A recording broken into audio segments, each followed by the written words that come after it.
Here's the deal. New entries in the Star Wars franchise were a pretty hot button topic last decade. Either you like new Star Wars, or you hate new Star Wars. But we're not here today to talk about new Star Wars.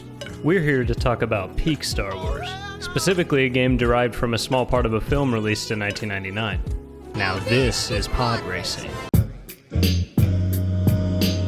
So it's circa 1997, and George Lucas has this big film in the works and he wants to make extra sure he rakes in a lot of the green when all's said and done. So he has LucasArts create a video game centered around pod racing.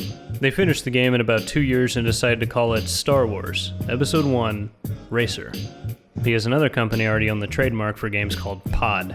I don't see why they couldn't have just called it Pod Racing. But what do I know? I'm not a lawyer. I was actually surprised while doing research for this video at just how many platforms this game released on.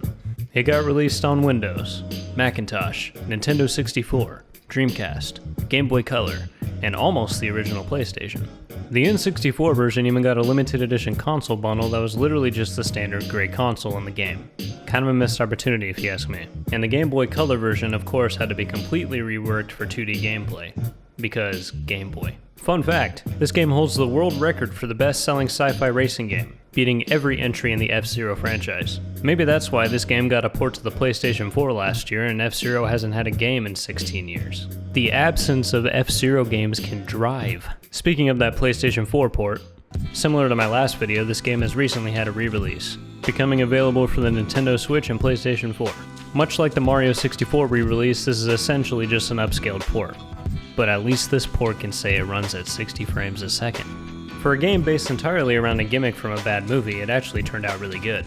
The insanely high speeds are really convincing.